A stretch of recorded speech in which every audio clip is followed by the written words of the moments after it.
the pressure to like go out and enjoy the sunshine without really thinking, am I setting my horse up for success here? They just want to be together. If you can give your horse 1-2 friends, you'll change their life. This episode is kindly sponsored by Premier Performance Calming Cookies and Westgate Labs. Hello everybody and welcome to episode 10, the last one of season 1 of This Equestrian Life. Hi Rhi, how are you doing? How's your week been? I'm good. I cannot believe we've come to the end of season 1. Not to wax lyrical about this for too long, but we've talked about having this podcast for so long, and it was just us in a car for a long time on long journeys chatting.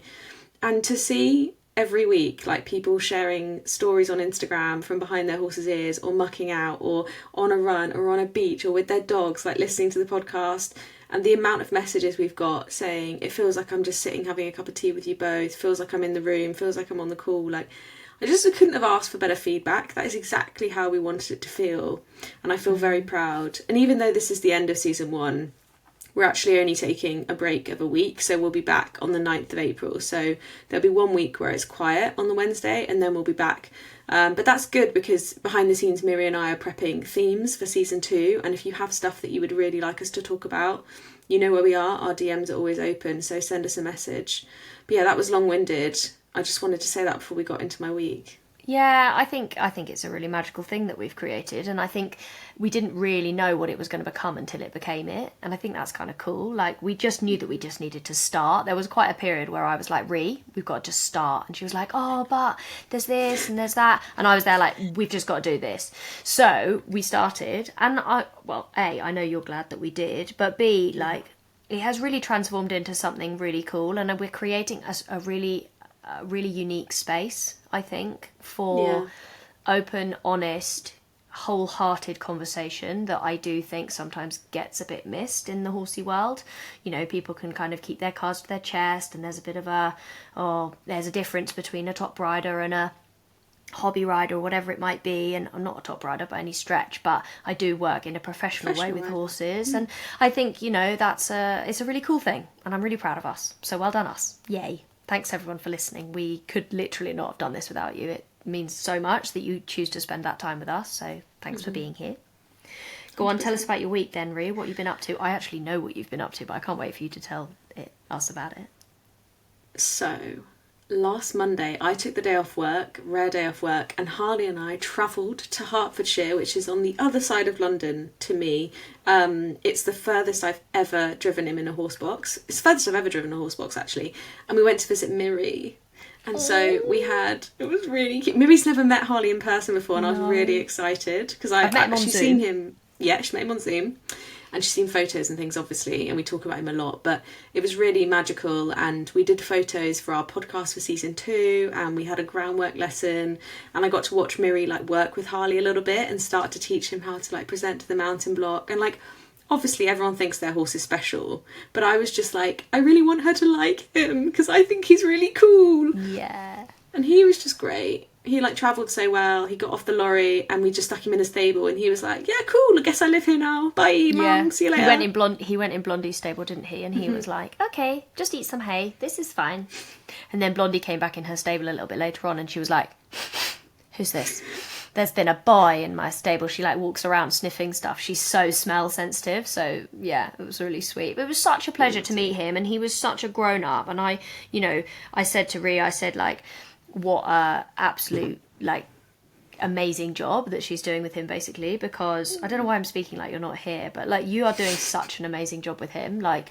He's very well rounded, and of course there's loads for him to learn, and for him to wear places for him to get stronger and more balanced and all of those things. Of course there's always that. Horses are a perpetual growth cycle, but he's just a lovely brained boy, and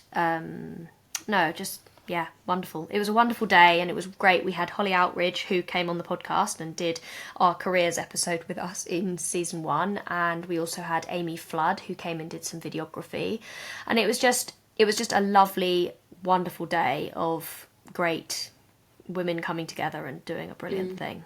And I can't wait for you guys to see some of the pictures and the video and stuff, because it was really cool. So gorgeous. And we did have We did have cake that Miri made. It was delicious. There was quite a funny moment, and maybe I will share the picture afterwards, where me and Miri were stood on the yard together, and we've got Harley and Blondie stood next to us, and like we haven't met that many times in real life, which sounds weird to say, but because we talk so much. And I think Holly said something like, "Why do you both look so awkward?" And we were like, "Oh yeah, we just like were, you know, when you're standing next to each other," because we were like I don't really know her. No, I don't know this person. I know her on here, on a podcast, but I don't actually really know you in real life. We walked across the car park together right at the beginning, and I put my hand on Rhi's arm, and I was like, oh my God, look, you're real. You're like a real human. You're not just a flat thing in a computer screen. Oh, the joys of social media friends, hey? It was very cute. So that was lovely. And then aside from that, Harley was clipped today, and I put up a picture on my socials, and I was like, ooh, this is either going to be fine or people are going to be very upset, because what is the date that we're recording? It's the 21st of March, so it's been the spring equinox. That was on Thursday. And some people get very militant about when your final clip should be. Some people think it shouldn't be past January, blah, blah, blah. I think those are classically showing people. They are. I actually Googled why this was, and it is because of the coat and how it appears for showing or something, but... I think it's a load of rubbish, if I'm 100% honest.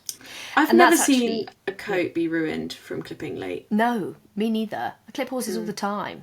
Like, a lot of places, people clip horses all year round because they you know, when they get hot in the summer and they need, it's for an ethical reason, literally, right? I clipped a pony today as well. Yeah. And they needed it. We're going to talk about this kind of stuff because we're going to be talking all about spring today. Yeah. We may talk about other seasons. It depends how much we've got to say. But we're planning a bit of a series talking about the seasons. We're setting ourselves up basically for the future. What's the thing? Like sowing a seed. So we plan to talk about spring today because it's so relevant this time of year. And actually I think that this is potentially one of the hardest shifts that horses go through in the year. Yeah. And we're going to talk about before. Sorry, I got excited. Go for it. I forgot. I wanted to say this because Miri was actually really excited before we started recording, and I think she's forgotten now. God. Oh, I had forgotten. I'm so excited to tell you about We had the weirdest experience. So do you remember last week, friends, we answered a question that somebody had about loaning a horse, that they were on a riding school and they didn't know whether to loan a horse. So that person followed up with me on DM, was like, thank you so much for answering my question. As it happens, you're not going to believe this, I was the zookeeper who messaged Miri to be like, could you help me with the wild ponies? And I heard her talk about it at Whipsnade Zoo, the exact one that Miri mentioned on that exact podcast. So if you don't know what we're talking about and you for some reason are just listening to episode 10, which would be wild, by the way, if you're doing that, I think you might be a serial killer. No, it's weird. That would be weird. You can cut this out, Amy, if you think it's too rogue. But in last week's episode, I then told the story of how a zookeeper had or somebody who worked at a zoo had once sent me a message and said, we've got these wild ponies at Whipsnade Zoo, would you come and consult on how to help these ponies be a bit more handled? Because you can imagine they're probably feral, uncouth little beasts. And I was like, yes, I'd love to help. Bear in mind, Whipsnade's so close I can hear the lions, which I told you also last week. Yeah. And this person, it's actually the same person. And she said that I might be able to go and help. I'm so excited. This is big. Exciting. And you know what the interesting thing is? Sorry. Just talking about like universal alignment. Mm-hmm. I actually think that I would have been a bit out of my comfort zone when I was originally asked. Like I would have been able to help. But now, having spent many years with my darling blondie girl, learning about listening very acutely to a horse's yes and no, and they're like red light, green light, I'm almost certainly going to be a very different trainer now than I was then, of course, because I believe in perpetual growth. And I'm like, this is the universe. This is how the universe works. I wasn't ready then. The opportunity came, showed me what I might be able to do in the future, and then left. And now I'm like, right, get me my target stick and a bag of treats. I'm off. Do you know what? I could just, firstly, imagining you in an Indiana Jones hat, which is hilarious for this, with your little target stick. But also... I've got one above my head. I'll take it off the wall. We need pictures, evidence, vlogs. But I cannot agree more with you on the universal alignment. And in fact, when I was driving the lorry back from your house or your yard, I was thinking about this thing that properly haunted me for years.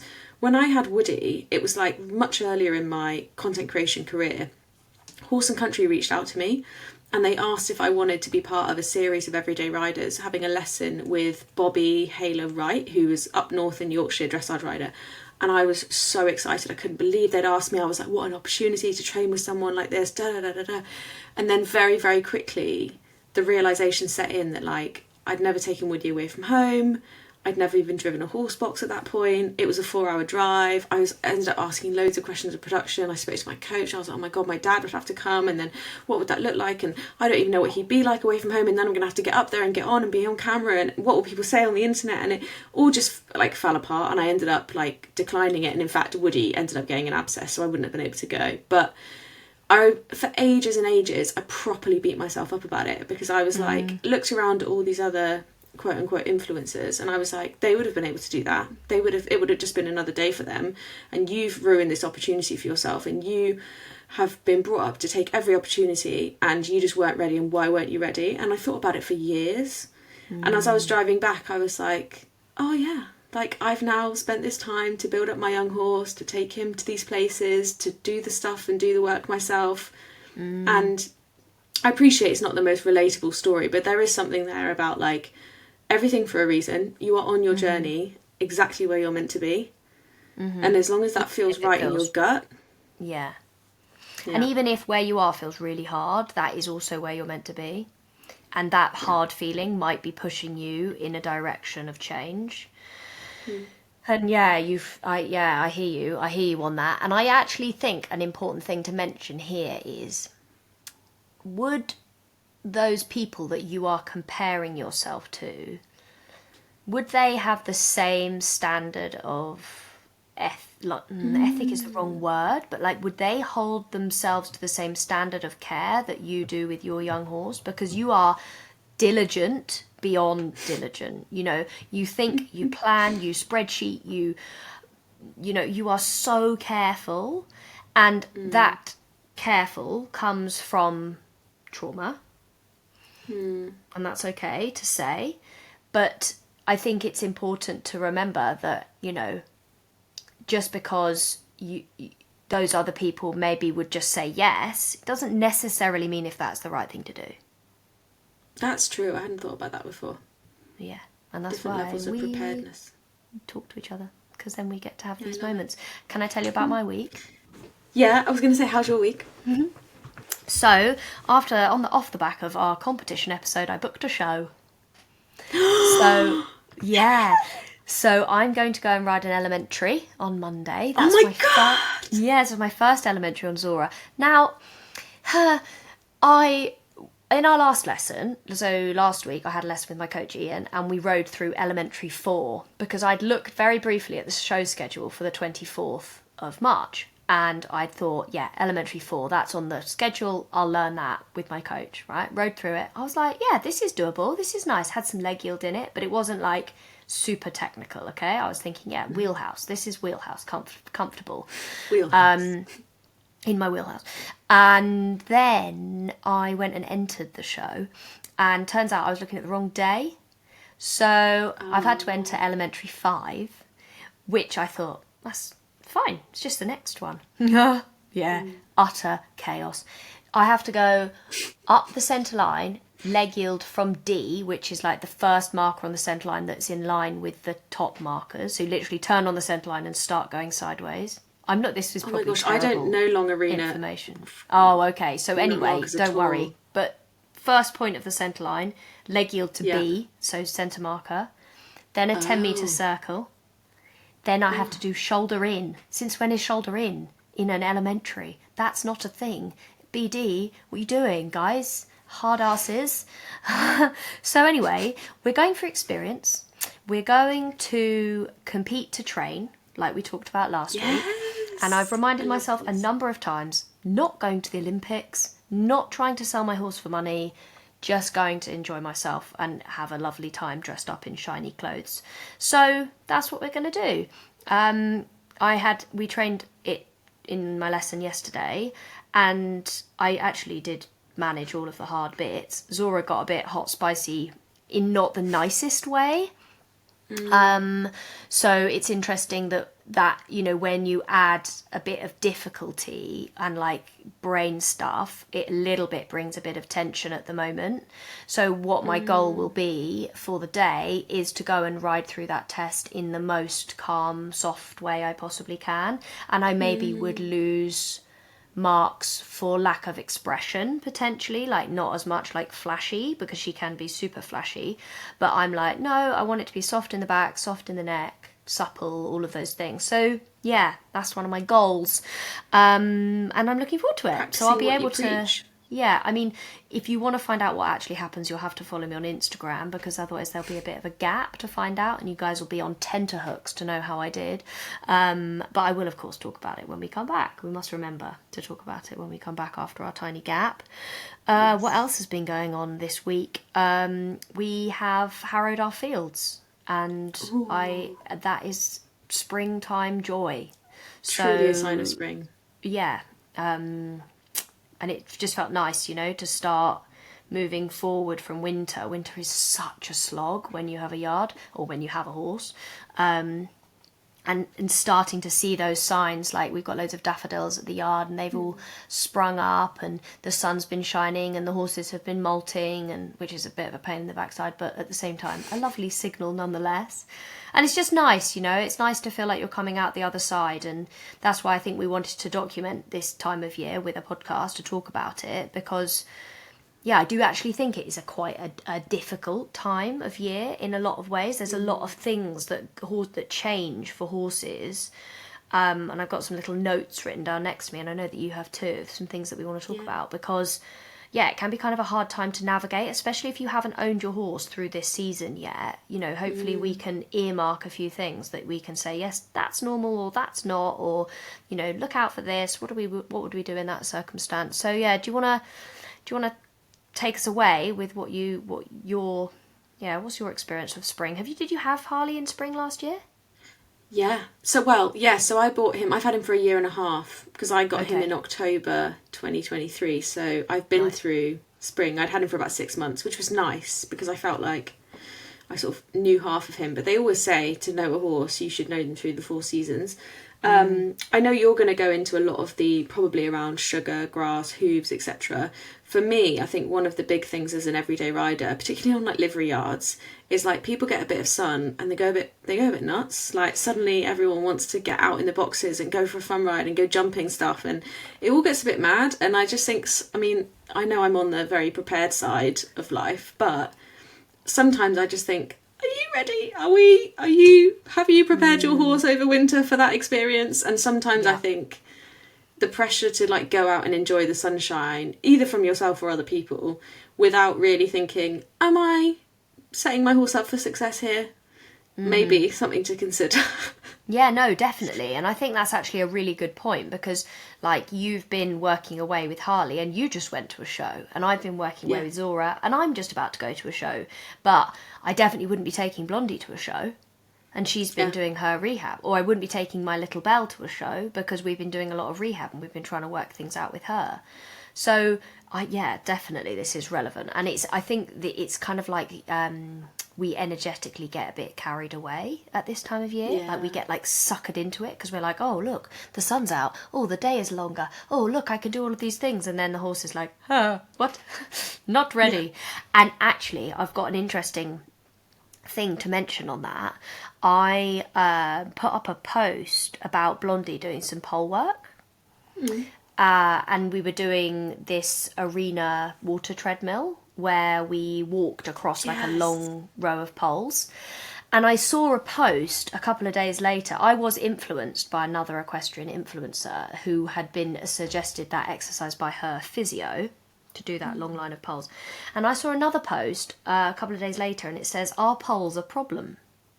And I felt like this was a really interesting awareness point, because poles are brilliant, right? Poles are a really great learning tool. They, you know, encourage proprioception and strength and all of those things. And it's hard because someone like myself who has a big following, obviously, I would post an exercise like that, but I didn't actually post it with any kind of a disclaimer.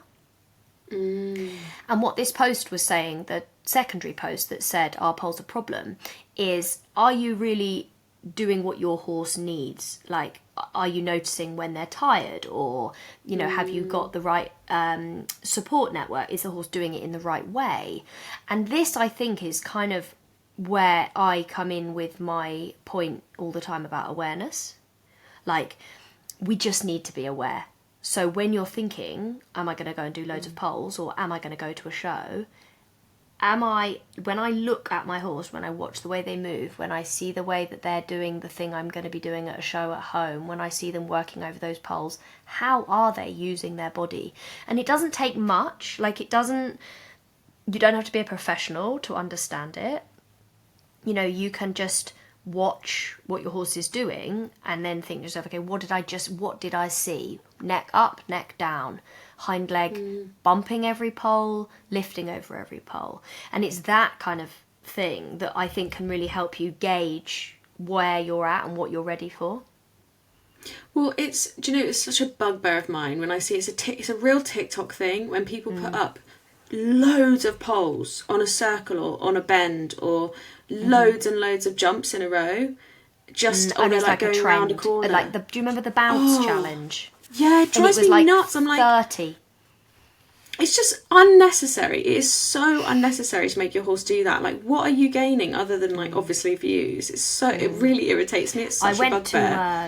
I went to an Ingrid Klimpke clinic once. Oh yeah, that was amazing. She's a cool lady. And she has a whole book on cavaletti, and she has created her own cavaletti. And she was like, you never need more than 4 poles, bounces, whatever. Yeah. And I think that walking exercise was interesting because you're only ever doing it in walk. So it was... Yes, exactly. But even when I was doing that with Blondie, I literally only did it about 3 times on each rein. And then the rest of the session, I was just walking her in hand or doing the groundwork patterns. And that's what we don't show as influencers, is that the reality of it. I don't start the post by being like, I did this many times, and then she got tired, so I stopped. And that's what we need as equestrians, to be aware of ourselves. Like, nobody can necessarily give you a hard and fast rule. You can't ring up your vet and be like, hi, how many times should I go over the poles? You need to look and be aware and see those signals, learn what fatigue looks like, learn what no looks like, learn what good posture looks like. Yeah, I'll get off my pedestal now, sorry.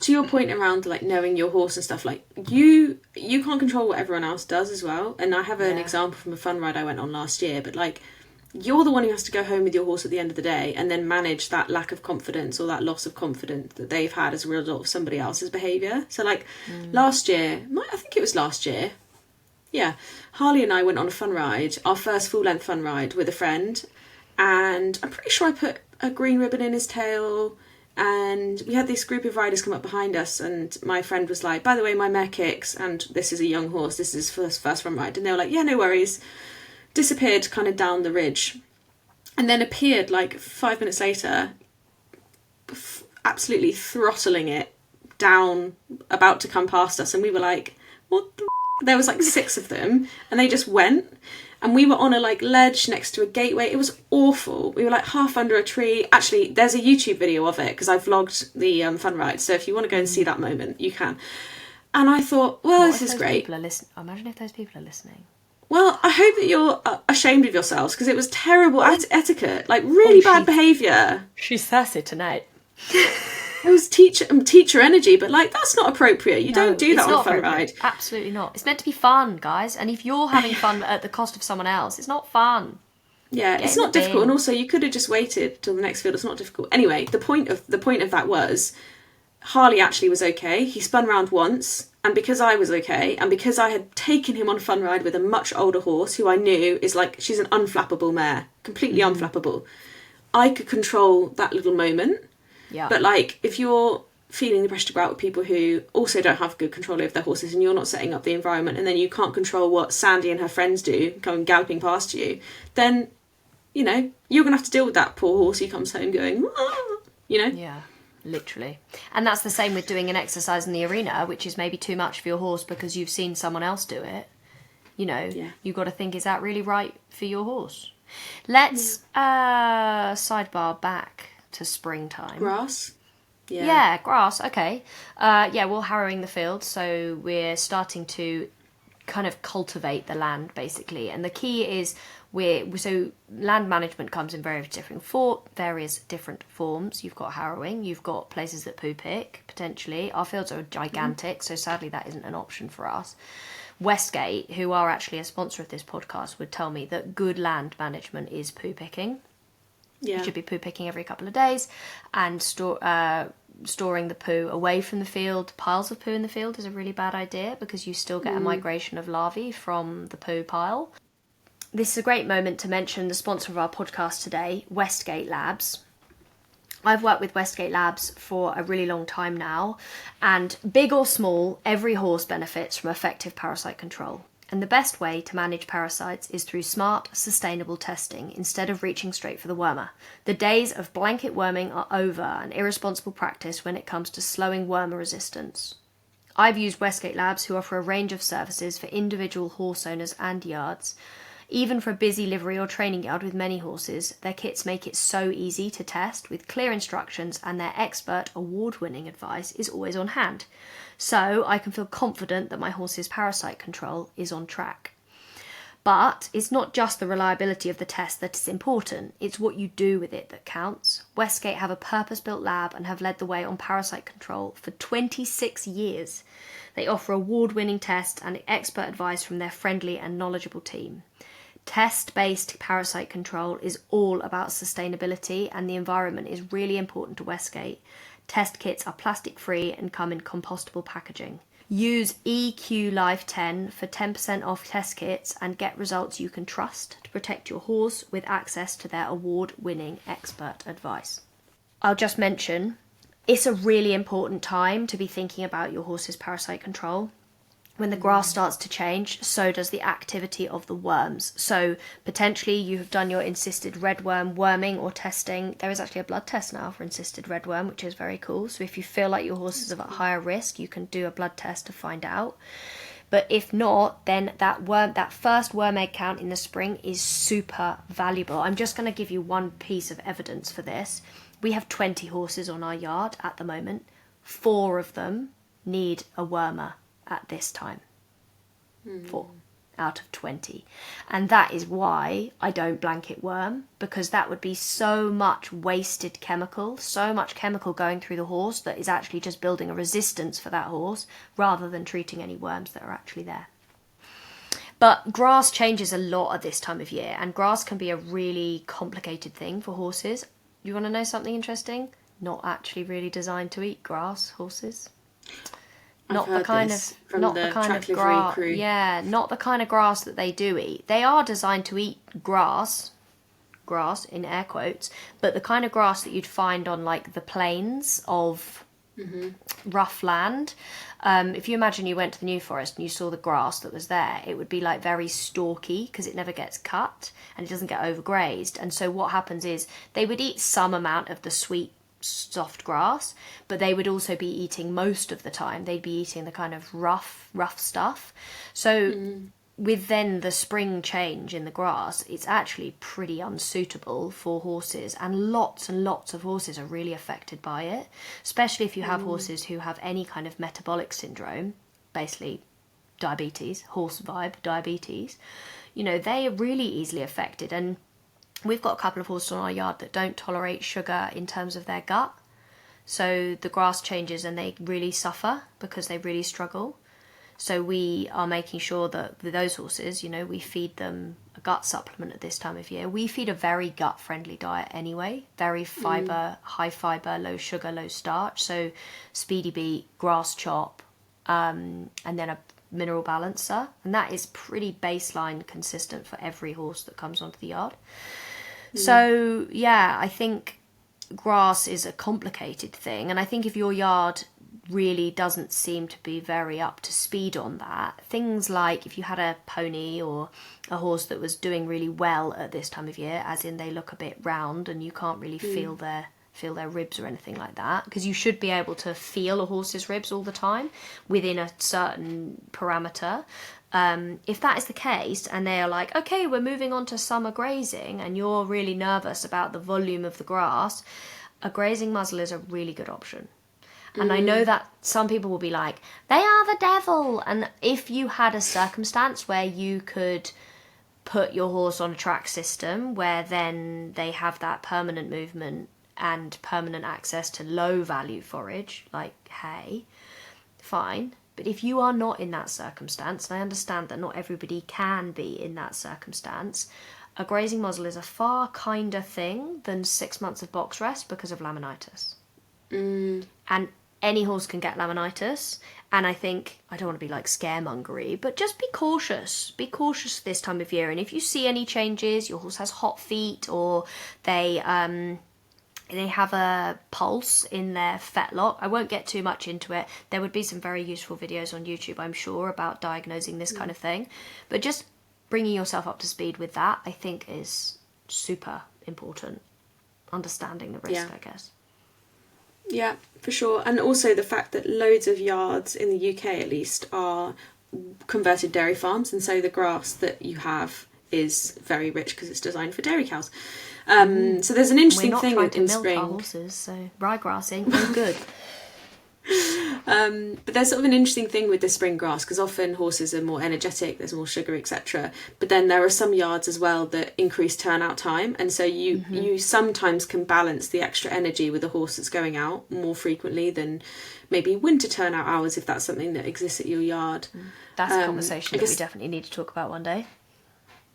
Yeah, for sure. And actually, do you want to jump in? Well, we both just saw a couple of articles this week about the ethical element that some yards don't offer winter turnout. And then the viability of that business saying that, and whether that, you know, I know it would be something very difficult to police, but there was a Horse and Hound article talking about an RSPCA poll or an RSPCA kind of study that they were doing on livery yards and turnout, and the viability of basically a yard saying we don't offer turnout in the winter. And we've had a lot of people talk to us, haven't they, about how that's been really hard for them. Yeah, I mean, I'm just trying to find the article itself, because what the article was saying was that traditionally the RSPCA welfare concerns were, here we are. So this is directly from Horse and Hound. Originally, the horse crisis, in inverted commas, for years had original welfare issues, which have now eased in England and Wales. But now the welfare issues that they're seeing are lack of turnout, obesity, limited social interaction, rough handling, and poor owner recognition of stress, pain, and quality of life. And so they basically said, like, yeah, okay, we've moved on from horses that are quote unquote RSPCA cases, but there's a real lack of knowledge now based on where our baseline knowledge should be, I guess, because we've all learned more over the last few years about husky horses, that actually how we're then keeping horses doesn't keep up with what we know about the species. Do you here's a question for you. Yeah. Do you think that there should be a exam or a kind of like a license in some ways to own a horse? What do you think of that? It's a complex question, because I can see not the like for like, but I can see how it works to police, say, driving. And I know that they have one in France. Really? What is it? What do they have? So they have a pause. Googling is occurring. Google, come Google, help us. Because I think a lot of Go on. In France, horse owners need a knowledge certification to demonstrate their ability to care for a horse, equivalent to the Gallop Level 4. Wow. Who knows what that means, Gallop Level 4. But I don't even think it would need to necessarily be that complex to pass. You know, it wouldn't need to be like your BHS Stage 1, for example. But it could I think it would show a lot of people like how much responsibility it takes to own a horse. And it would almost maybe give a little bit more, I don't know, like pressure in that moment to be like, are you really ready to own a horse? Like, do you know what that entails? This is what it entails. I don't know. It's just food for thought, I guess. Just an interesting kind of... Yeah, I mean, there's two sides to my brain on this. One is like, immediately thinking about the inclusivity side of it, and is it inclusive to make people take an exam that costs money, etc. But then I was thinking, well, horses aren't exactly cheap anyway, so is that a barrier that shouldn't exist? And then my other thought was, well, why would we, if you were a government, why would you have an exam for one species and not another? Like, why wouldn't you have farming exams and dog exams and anything? So I think I'm sort of slightly sitting on the fence here because I don't know the answer. But no, I don't think anybody knows the answer, but I think it's just very interesting to consider, because would that start to rule out these kind of problems? You know, I do wonder whether regulating yards and being like, this is not fit for the species, like, just, and maybe this is a bit extreme, but like, if you can't turn a horse out on a yard, it's not a yard, like, it is not fit for purpose. Yeah. And so literally this year, so I will completely put my hands up in the air, and there have been years where we have had to restrict turnout. I hated those winters, hated them. They nearly killed me, because horses were not 100% happy, and they were, their needs were met. They got to go out in the field some of the time, but there would have been days where they didn't get to go in the field all of the time. Owners were aware. I'm not suddenly outing myself. Please don't come out. People knew what was going on. But this last year, I reduced my numbers of horses through the really rough winter months, and it meant that every horse went in the field every day. And the difference in training those horses was, like night and day.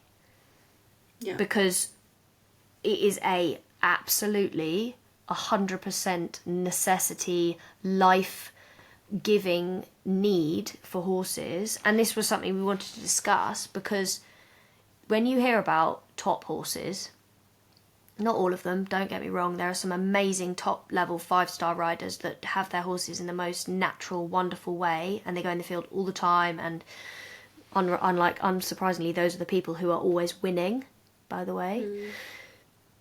But there are some, and they say that horse is worth too much money to put in the field. Who made that decision? When did that line get drawn? Because actually the reality is, if you put a horse in the field every day, it never goes mad. My horses, they'll go and have a little buck and a play and whatever, but it's never like that, and that big, dangerous running up and down, running into a fence, slipping, sliding, whatever, that only comes from a lack of turnout. Ironically. What I do have sympathy for is, I know people who have horses who in a previous life have not turned out. And I know I've got a horse in my mind right now, actually, and they really struggle now to turn out. And this is someone who turns them out every single day, and every single day that horse gets stressed. And aside from being like, you just need them to be in a field for a year 24/7 without coming out in a herd that will help teach them that it's okay, I don't know what the solution is. Other horses is the solution. It doesn't have to be 24/7 for a year. Every day, the same horses, they go out, they get regulated by those horses, and then they come back in again. That happens a lot on my yard now, because I have a lot people don't want to leave, which is so nice. So it means that horses that have come for short-term training livery have actually ended up staying long-term. And it means that then when those dysregulated horses come in, even just the energy in the barn, they're like, oh, okay, everyone else feels really safe here, so I think I feel safe here. Like, that must be so hard. It's like real serious agoraphobia those horses that you're describing have. They really actually don't know how to handle themselves or what to do with themselves. And then you have the issue of what these horses often are wearing shoes. So then people are like, oh, they can't go in a field together. I remember seeing this really sad picture, and it was a satellite picture. And it was of a barn of horses, and the barn was divided up into all of these small individual paddocks, and all of the edges were brown, and all of the corners were brown. They were all just trying to stand together. They just want to be together. If you can give your horse 1-2 friends, you'll change their life. That was something that... freedom and friends. That was something that really bothered me for part of Woody's box rest is... So the stables, if you haven't seen the stables that Harley lives in, same stable that Woody lived in, was like they have bars so they can touch other horses, but they can't sort of interact, if that makes sense. And it used to really, really bother me when he was on box rest that he couldn't like interact with another horse. And I remember I did try for a little while to kind of take him to a friend that I knew he knew, but I don't know, it didn't quite work, like over the door. Like I think it was a different energy, and they just, you know, didn't quite work. And I remember when he did start going out in the school with the little pony, I was like so happy, because I was like, oh, he gets to like connect with another horse. Like it's tough. It's really hard. Horses heal horses. Yeah. And look, I also want to hold my hands up and say, like, I've had a share horse before who was on a yard where he had loads of turnout, and then he moved yards, and obviously that was nothing to do with me, it was the owner's decision. Really nice owners, but he then went from going out all day to going out 1 hour, 2 hours in a turnout pen. And I kind of was like, I don't know, you're like, well, I can't do anything here. And actually I ended up stopping sharing him because he became really difficult to ride, and it wasn't very pleasant, and it started to knock my confidence, and, you know, obviously because of all these things. And I look back at that now, and I'm like, oh, it would be an easy thing for me to say, actually, this doesn't align with me. But when you're in those situations, it can be really difficult, especially if you really like the horse, to be like, I don't ethically align with this. Like, you don't want to sound like a dick, you know, but it is hard. I kind of want to acknowledge that if anyone's listening, being like, well, my horse doesn't go out more than that, but what am I supposed to do? As someone who was calling the shots and making those decisions, it was hard for me in that, not the winter that just gone, the one before that, because my business was only viable if I had X number of horses in, and then, to be fair, the winter previous was one of the worst winters we've ever had in terms of rain. Like, the rain that we had last 23 to 24, that rain, I don't know how I didn't dissolve. I was terrible. And so I've also got landlords who are conscious, you know, if you completely destroy all of the grazing, they're going to be like, this isn't good, you can't have that many horses, you've got to close your business, whatever it might be. You know, there's pressure from every angle. So we're not here saying, but we are here saying, let's be aware, let's see what we can change.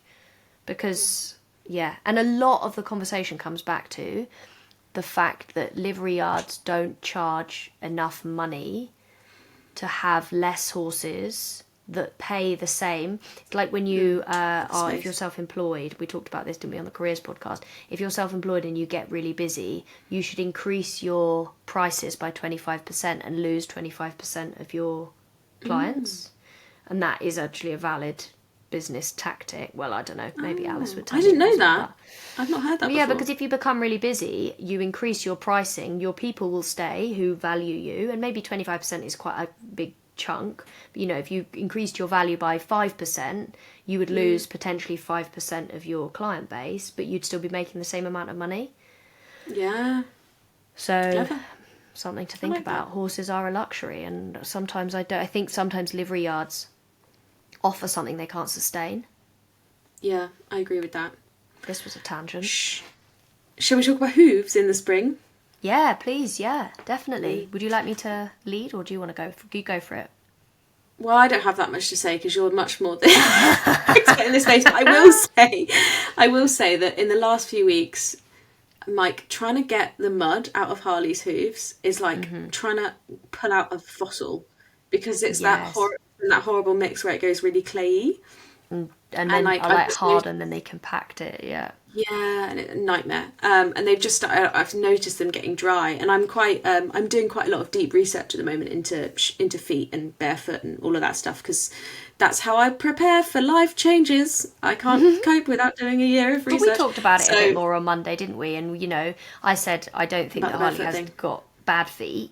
But I also think you had a look at them. I forgot about that. Yeah. But I think that the way his feet are going, you would want to be conscious of it, basically. But that's a learning point, right? And that's something that you haven't really delved into. And I'm there just saying, let's become aware of it, right? That's my 2 pennies worth. Let's be aware. For sure. And I'm aware of, like, I know that people... Go on. Carry on. Well, people talk about... obviously the hooves get drier in the spring, and people talk about best times to go barefoot being sort of autumn, because it's a different time of year for the grass. The ground is a little softer. It can make it easier for horses to cope with the transition. And I guess there's also, I don't know if you agree with this, but there's a period in spring, if you haven't harrowed, where your ground can go from having been really muddy and a bit, I'm wiggling lumpy. my fingers, lumpy, and then it hardens.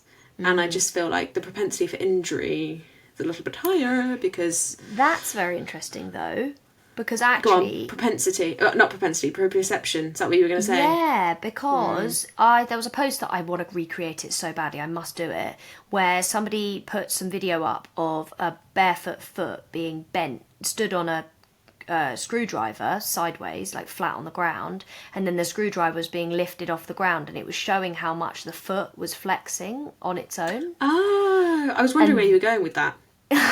And then they had a video of a shod foot, and the shoe just can't, the foot can't move. So then the force has to go elsewhere in the leg, right? So if you're running on hard ground and your trainers were soft, your foot would bend. I've got my hand out in front of me flat, and I'm like tipping it from side to side, like it would rock like this. Your foot might bend a little bit, like one side would come up, one side would go down, your toes would bend, whatever, and you'd go over the terrain in a kind of moving way. The same with your ankle joint, your knee joint, your hip joint, your spine, your shoulders, everything just moves as it needs to move. If you then attach a steel plate to the bottom of your foot and then you ran on hard ground, I'm sure you can imagine now, having just described that, Rhi's pulling a face, sucking all her teeth out, because ouch, that would hurt, right? Because the force has to go somewhere. So it's one thing when we're riding our horse on sand all the time, because the sand is the thing that gives. So then that's why a shoe will give the leg maybe a bit more support than a barefoot foot initially. But when you actually get down to it, and we're never right, the ground is never totally flat all the time. You get to this point where actually movement of the hoof is the thing that would keep them sounder on that rutty ground than wearing shoes would. I like that. Another hill I'll die on. So yes, I think going barefoot is an interesting one, and I know I've said we'll talk about it, but maybe we just keep touching on it. But if your horse has got barefoot feet now, or they're shod, you may notice a change, like you were saying about them slightly drying out and that kind of thing. Now here's a hot take. I am pretty sure if you ask a hoof professional, that painting their feet with stuff on the outside, like moisturiser, it don't do nothing. It don't do nothing. It makes us feel better, but that's it.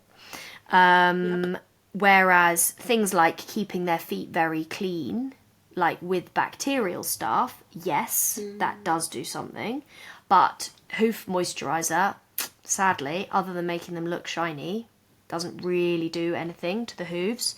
That's and a feed conversation, isn't it? It is. It's the nutrition on the inside, and that is really where you have to start. If the horse has a healthy gut, they're going to have healthy feet. And if the horse is minerally balanced, they're going to have healthy feet.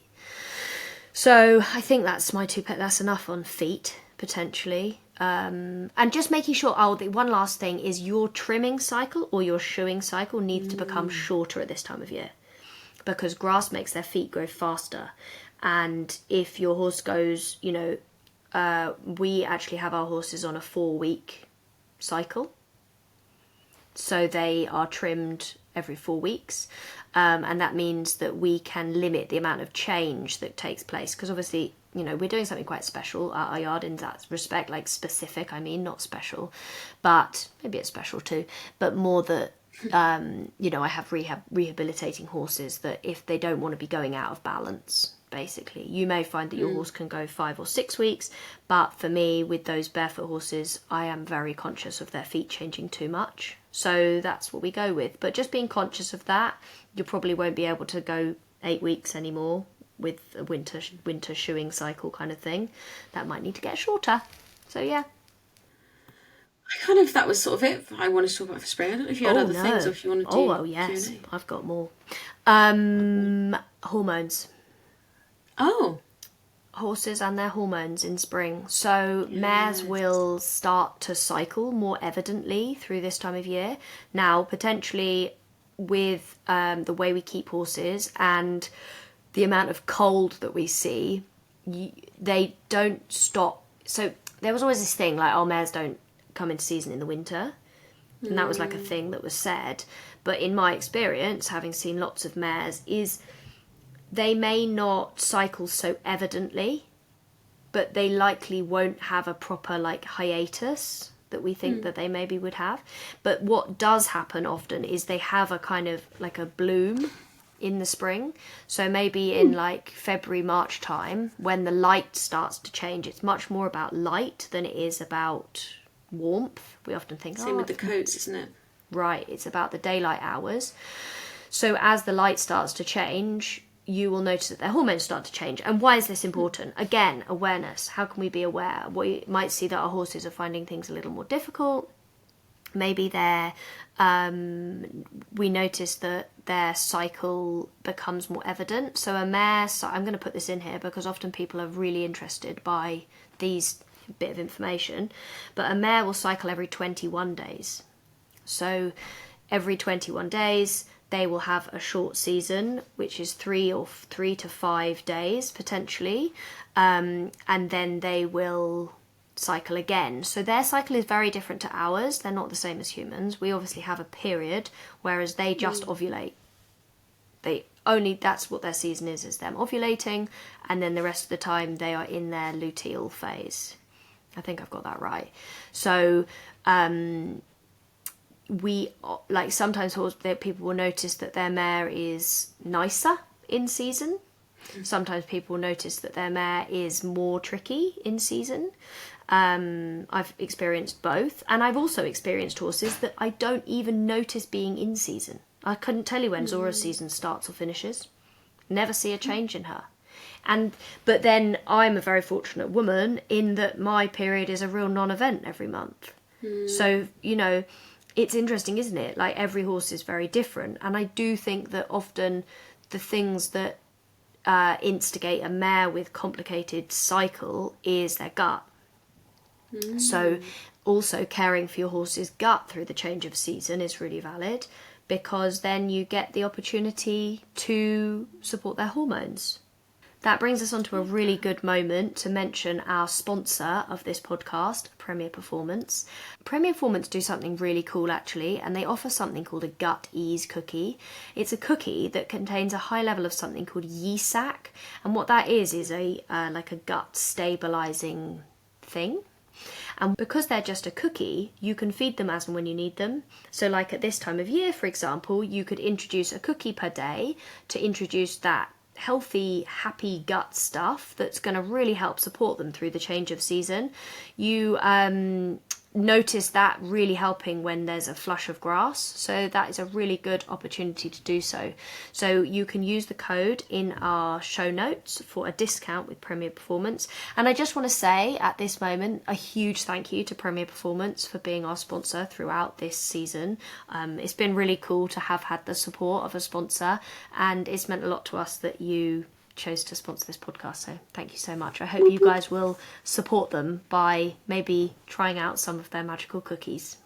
We asked you on social media whether you had any questions for us, and we were originally going to answer them when we were together on Monday, but we got busy, as we do, and we ran out of time, so we're going to do a little Q&A special of a few of them now.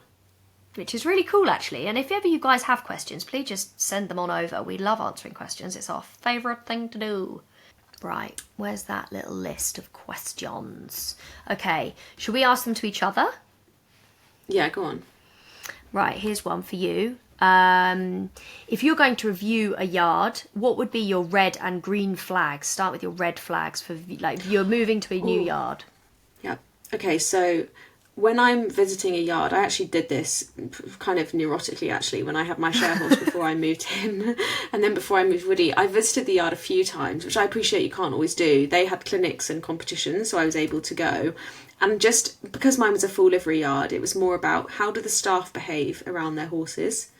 What are they doing when they think people aren't watching? Because when you're there on a tour, like people are obviously going to be, well behaved and whatever. What are they doing when they don't think people are looking? How are they interacting with the horses? Are they...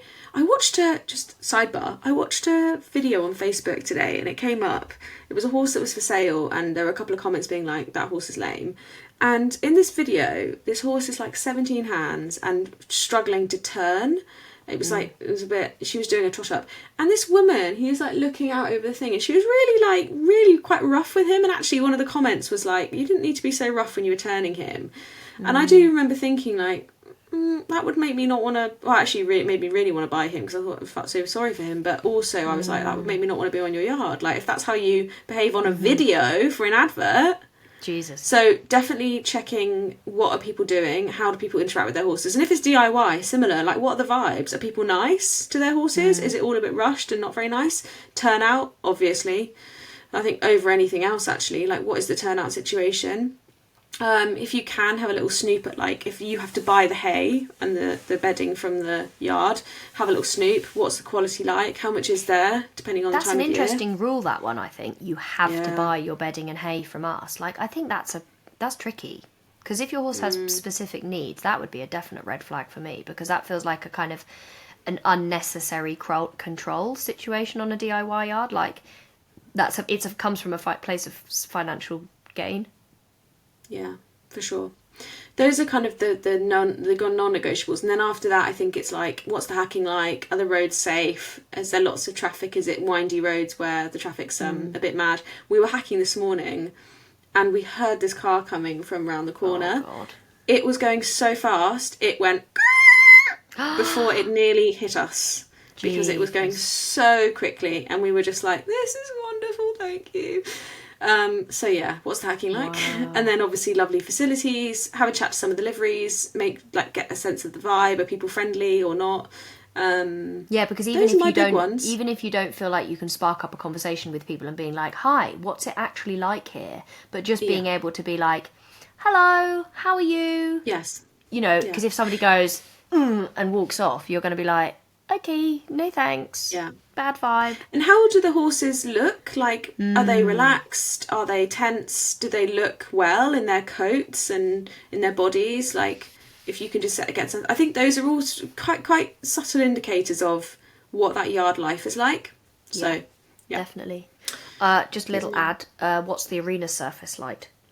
Oh, yeah. Yeah, because if it looks puddly and deep or whatever, then you would have been mindful. But that was very good. What's the fencing like as well?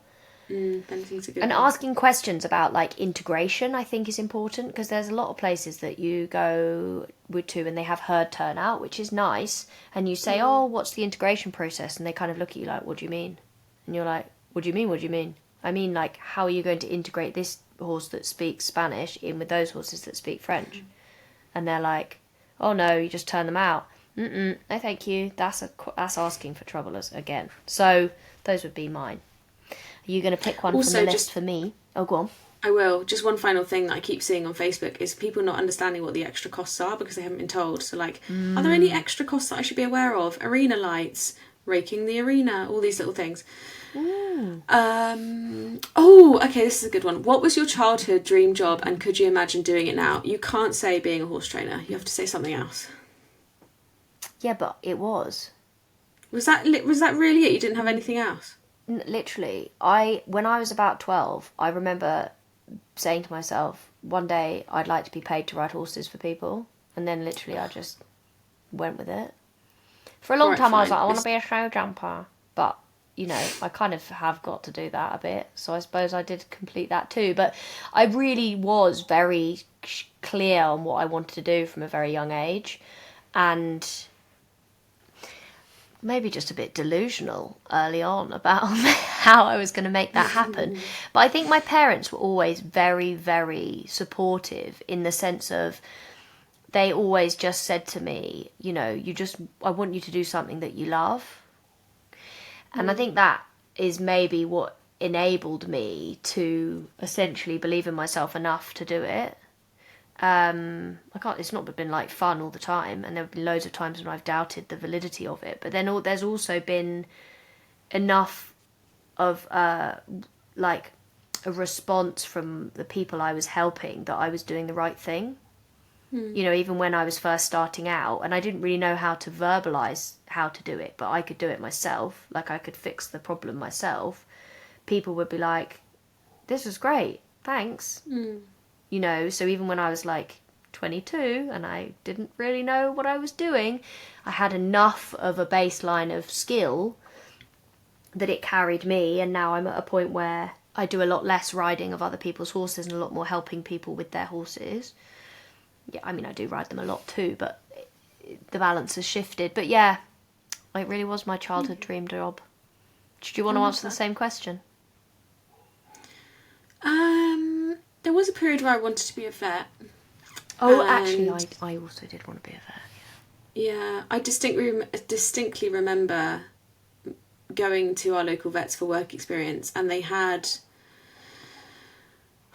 what is it called? Rams. They had rams in for Male sheep. Snipping.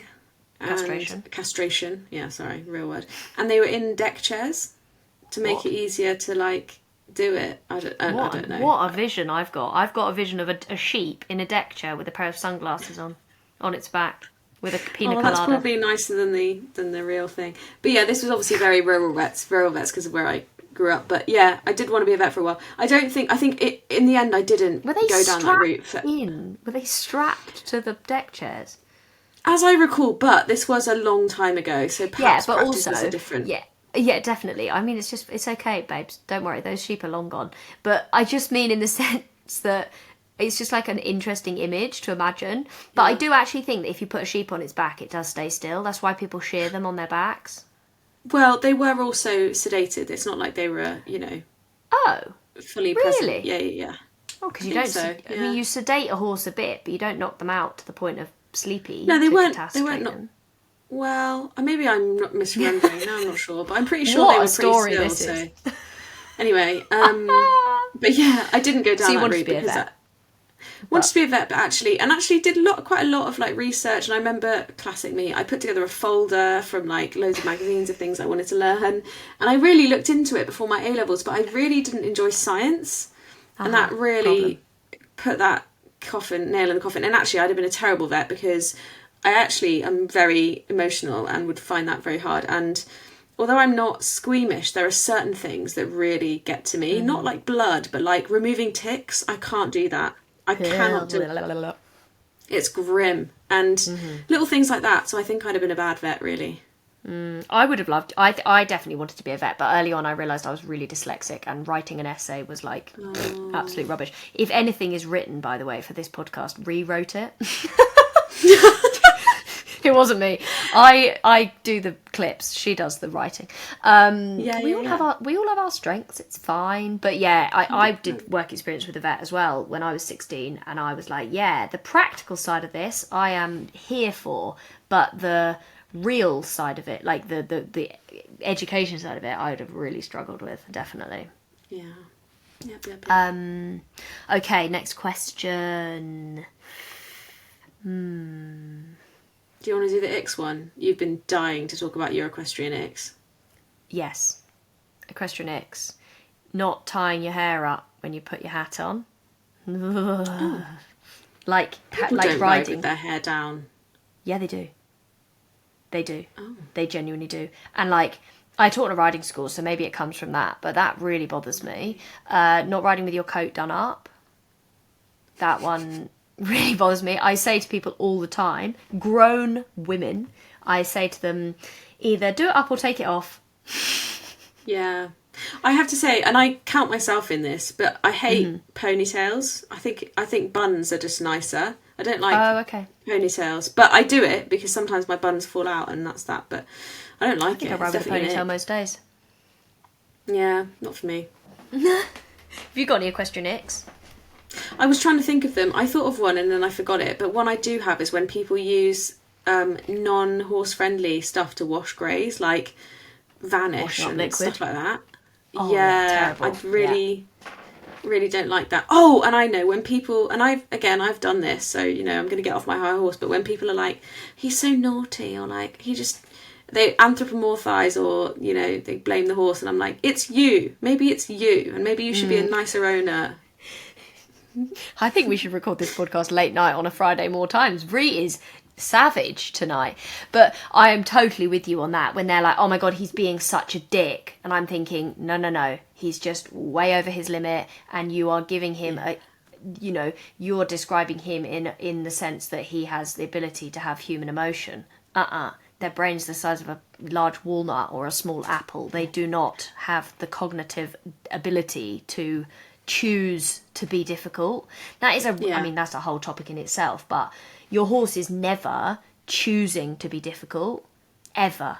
They are responding or reacting to a stimulus, pain, physical, the question they don't understand, whatever it might be. They are never just being like, oh my God, he's so awkward today. And I still do it now. I'll still say to myself, you think to yourself, oh, come on, like, this. And then I go, no. They are just responding. What are they offering in this moment? What are they showing me? What do I need to help them with? And look, I'm not talking, because I literally do this. Like, sometimes I'll have a lesson, Harley's just like super spooky, and I'm like, don't be naughty. But like, I don't mean it in a serious way. I'm talking about people who genuinely are like flabbergasted at their horses, and I'm like, no, it's you. Exactly. Yeah. I had another one, but I've forgotten it. Yeah, I don't know. I've got one. People putting tack on without a reason. What, you mean like extra tack? Like, yeah.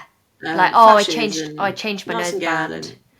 Yeah. Like because they changed the noseband, but they didn't mean to. But I don't think I have that many more equestrian icks, really. Maybe you guys would have more. I've got a good one. I'm going to ask it to myself because I think it's a good one. Thin-soled 11-year-old thoroughbred who has just gone barefoot. What is your experience with hoof boots? And I think this is really relevant because I had some questions. We talked about barefoot a bit, and I think like all of my horses have hoof boots. They all have different hoof boots. I don't have like a specific brand where I'm like, those are the ones that I choose, because they've all got different shaped feet.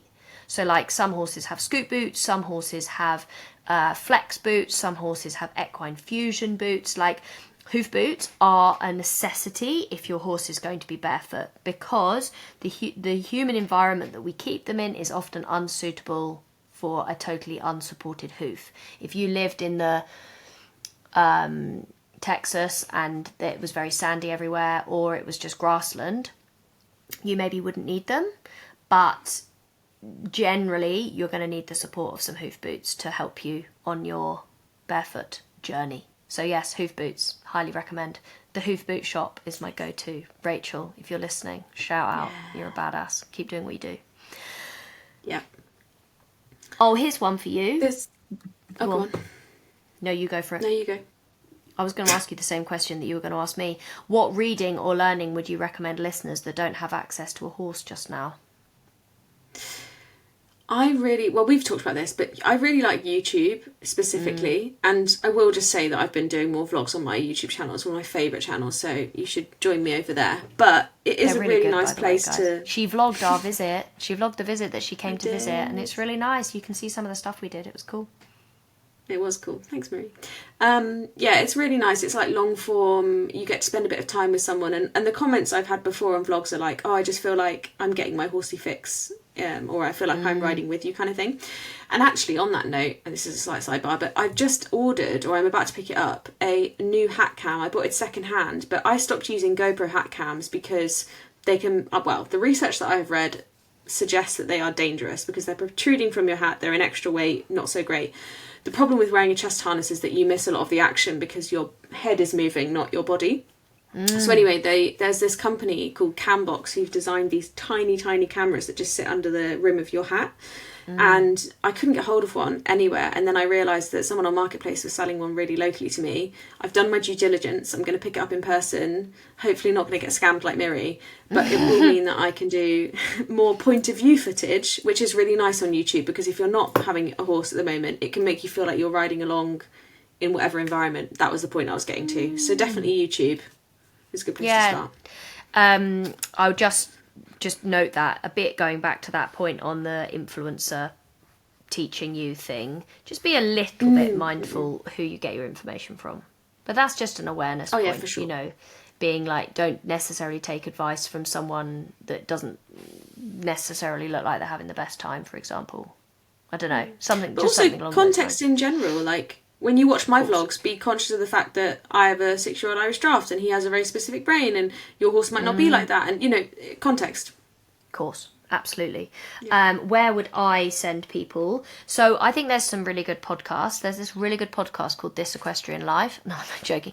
But there's a podcast called Dear Horse World that I've really enjoyed recently. It's a Noelle Floyd podcast, and they have like some them. really cool professionals on there. That's a really nice place to be learning from. I've also read some lovely books. Mark Rashid has some amazing books. Any of his horse based books. There's a Warwick Schiller book called I don't want to butcher this, but the 12 Principles. I think it's about like his 12 principles around horse training. So, and he also, Warwick Schiller has an amazing podcast as well called the Journey On podcast, where he has like people in the horse world that have done great things. So I think that would be where I would be sending people, would be to those places. And maybe if I think of something else, if I think of any books that I've read that I've really liked, then I'll put them in the show notes, and there'll be a little list down there for you guys. To insure or not to insure? That is the question. Now, It sounds full like disclosure. a thing from Shakespeare. Oh, yes. To be or not to be? That is the question. Carry on. Sorry, I've devalued it. Keep going. No, it was a great little segue. So, full disclosure, I am partnered with SEIB Insurance Brokers. I'm a very proud partner of theirs, and so I am insured with SEIB. However, prior to that, I insured my first horse, and as you may have known from previous episodes, that ended terribly. I can laugh about that because this is a really dark topic, but truthfully, I spent thousands even after my insurance ran out, and if I hadn't had insurance, it would have cost me tens of thousands. And I know that there is a world out there of people who say just, save money every month. And I will just say that even though I'm partnered with SEIB, I actually put money aside every month as if I were paying that insurance as well. So just because I think it's a good thing to do, because you never know what's going to happen in the future, and I don't want to get used to having, not having done that. But what I will say is, like with Woody, for example, it was not that long that I had him that these problems began, and I would have had about 500 quid in a bank account if I took the route that a lot of people suggest that you do. I just think it is such a gamble, like, to not do that, and you're gambling with one of your most precious things that you own. I just don't know why you would do that. You wouldn't do it with a car, like. I just don't know why people would do that. I just think insurance is always a good idea. I think finding the right insurer is very important, making sure you read the small print and all of that stuff. And I know that it's very expensive, so find what works for you. But I still think that not having it is not worth it, personally. It actually doesn't. It doesn't have to be that expensive as well, because there are lots of different grades of insurance, and so you can have like lower vets fees that would just cover you for a certain amount. You have a higher excess. There's lots of ways of making it work for you. So I definitely think definitely if you have one horse, 100%. I have a slightly different standpoint on it, where I have a lot of horses now. Yes. And like I have older horses now who I don't have insured because, and this is the reality, if something really serious took place, like Mo, for example, she's 20 now, if she got really bad colic, I wouldn't be putting her through colic surgery. That would be a really, really hard decision to make. But the reality is she's retired, she's had a wonderful life, she is living very happily and healthily in the field. But if something really went wrong and she needed major surgery, I don't think that I would be going down that route. I would be having to make a tough decision. But that isn't to say that none of my horses are insured. And especially if you are competing or doing anything, you have to have some insurance. Public liability is a requirement. You won't be allowed to go to a clinic often if you don't have public liability. So, insurance is definitely an interesting topic, and something that I think I've lent on insurance massively. Like my youngest horse, Indy, she's 5 now. When she was 18 months old, she broke her shoulder in the field. And it was that major surgery was paid for. 5-6 grand's worth of surgery was covered under my insurance. And I'm so grateful that I had that insurance at that time. To insure or not to insure definitely I'm on the insured side of things. I mean, ultimately, I think the summary there is it's a personal choice. It is Yeah. gamble. Like, you're gambling either way. You're gambling that you're going to pay insurance money and then end up not getting, quote unquote, your money's worth. Or you're gambling on the fact that you hope your horse never has an injury. Which you choose is down to your tolerance to risk, your appetite for risk, essentially, and which kind of risk. Definitely. This is a lovely question that I think ties in really nicely from last week's episode. Setting goals. How to set goals in a space where listening is key. I think you are pretty great at this. Do you want to lead? When we say listening is key, just for clarity, we're talking about listening to the horse? Yeah, I think that they mean like what we were talking about last week, where we were like, how do you set yourself goals that are appropriate for you and your horse? Like, without thinking like, I want to go to the Olympics. Well, that's not necessarily going to be a possibility, basically. So that wouldn't be an easy goal. It wouldn't be a goal to set, because you wouldn't be listening to your horse if you were to set that goal. That is an extreme example. So I think there's two routes you can take to this. One is that you can still have goals that are aligned to stuff that you can't control. For example, my goal of maybe going to the Associated Championships at one point. But in order to be in a listening space, you have that goal with the knowledge that if your horse starts telling you that they aren't ready for that, or you start getting closer and realising you're not prepared, that you are willing to let that goal go in favour of listening to your horse. So that's one way, and I think that's how I manage most of my goals, because I do like competing, I do enjoy training, I like the learning, but I have a line for like what I'm willing to do and what I'm not.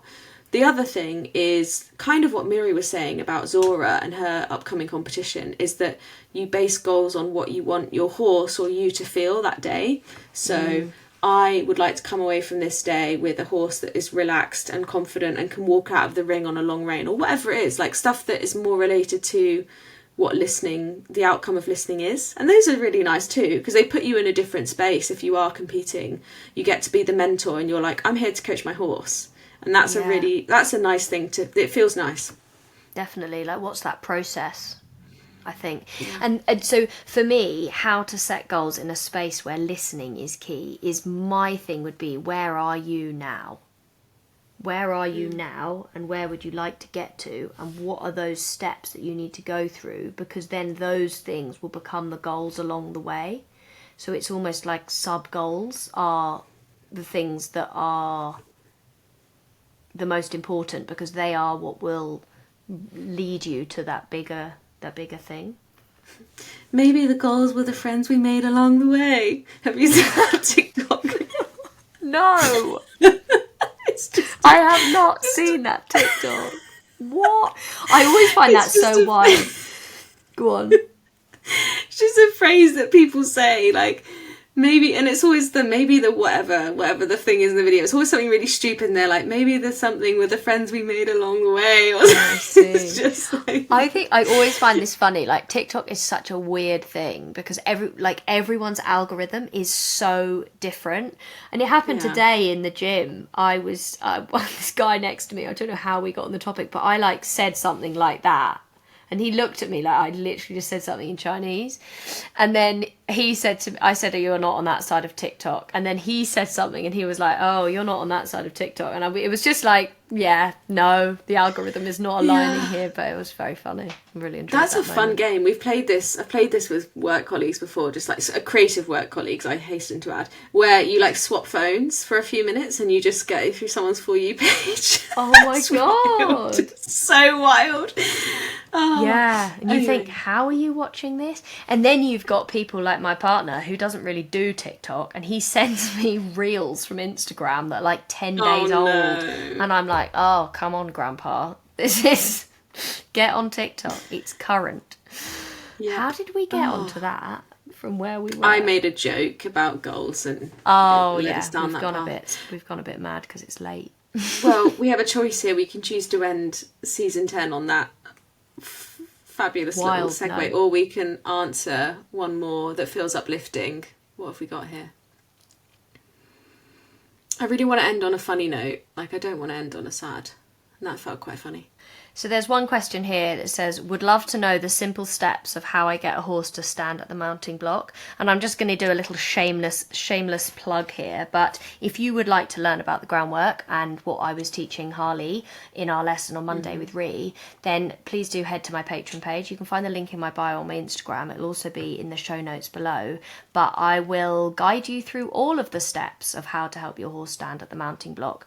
And I think it's actually a really important life skill for a horse to be able to be peaceful at the mounting block, because it really shows a readiness to being ridden. And actually, I will just just say this here, but I will not get on a horse that won't stand still at the mounting block, because that feeling of oh my god, am I going to walk backwards, forwards, sideways, away, that is the feeling of the ride you're about to have.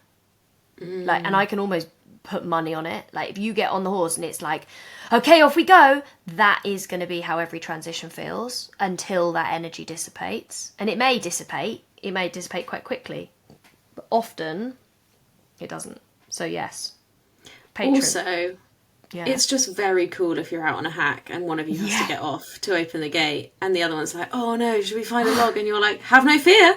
And you just put your arm in the air and your horse goes towards you. You want to see some of the places I have got on a horse out on a hack. Like, I got on Blondie out of a hedge the other day. I've got this on video. I'll have to put I use this clip and put it on video. I fell off Blondie doing that love video. L is for yes. And I slid off at one point. I've not even used this blooper. What a shame. What an error of missing out that bit of content. But I had to then get on Blondie in a bareback pad in a field. No stirrups. Yeah, no stirrup. So I found the most stable bit of hedge I could, backed up into the hedge like this, stepped onto the bit of hedge in the air, hand in the air. She presented to the hedge and off I shimmied. Honestly. She presented to the hedge. What a way to end. I did it the other day on a log as well, actually, out on a hack. Yeah, because I had to get off to fix a hoof boot or something, because sometimes that does happen. And yeah, there was like a post outside someone's house with like a little log on it. And one of the girls was like, I don't think that's going to hold you. I was like, it'll be fine. I won't stand on it for very long. Shimmied up, asked the horse to present. Off I went. Perfect. Oh, well, I'm very much at the other end of the spectrum. So after Miri taught Harley, I preface this by saying first time he'd ever learned to present to the mounting block. Yeah. I went home. And there's many to try and steps. do it There are myself. many steps that go in place to help them understand about moving towards a pressure. So you use a stick to encourage their body to move, and it's complicated. No, I can't explain it on a podcast. That would be an absolute waste of your life. But it's a process. It's not just like a trick. Yeah, it is. And I tried to replicate what Miri had taught him, and we got to the mountain block. I sent her a video to show the process, and he's like standing there and he's super chill, and I like make the noise and I put the stick and I'm like, okay, Harley, time to move across. And he's literally stood there sunbathing, like eyes closed, just like, I have no idea what she's asking. And because he's a draft and because of his nature, he's like, I'm just going to ignore her because I don't know the answer anyway. Yeah. And that is an interesting thing as well to understand. Like, it's funny, but also it's because he doesn't have the answer yet, and that's absolutely fine. And then it's just feedback for what we need to do to help him get to that, that next bit. I also want to be very clear, that was not flooding. It's not like he was stood there being like, I can't answer this question, I'm going to shut down. It was not that, okay? I would never make light of that kind of behaviour. I just thought it was funny that he was like, I don't know what you want from me. I'm just going to wait until you ask me a different question. Oh, bless him. He's such a darling. Well, we will update you on episode 1 of season 2, or will it be episode 11? Who knows? We haven't worked that one out yet. No. Of how the mounting block's going and, how I got on at my show, I guess. Yeah, well, have a wonderful week off, everybody. We'll still be on our usual channels, Instagram, TikTok, YouTube, so you can find us there. And otherwise, we will see you back here for our weekly phone call on April 9th. Thank you so much for listening, guys. Goodbye for now.